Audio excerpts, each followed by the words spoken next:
In today's video, I'm going to teach you how to create new tasks in Notion. To get started, open the Notion database where you want to add your task. This is the workspace or task list that will store the new item. Make sure you're in the correct database before creating anything, especially if you use separate databases for personal tasks, team projects, or different workflows. Once you're inside the database, look to the top right corner and click the New button. This is the main way to add a fresh task entry.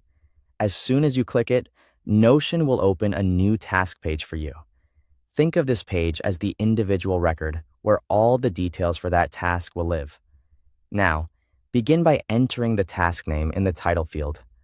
Keep the title clear and specific so it's easy to recognize later when you scan your database.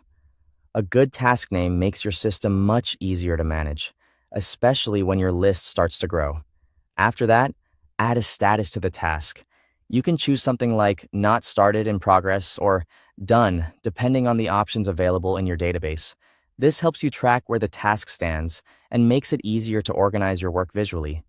Next, set a due date if the task has a deadline. Adding a date can help you stay on schedule and gives your database more structure. If the task doesn't need a deadline, you can leave this part empty.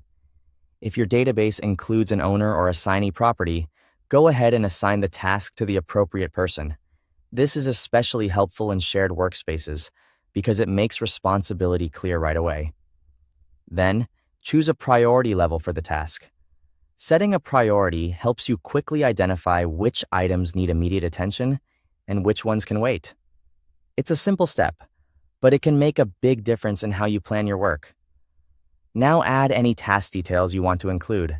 This can be notes, a description, instructions, or any extra information that gives helpful context.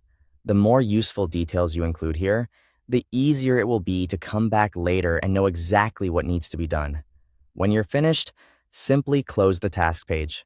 Notion saves automatically, so there's no separate save button to press. That makes the process quick and smooth. Finally, review your database and confirm that the new task appears in the list. This last check helps ensure everything was added correctly and that your task is ready to track. Thanks for watching.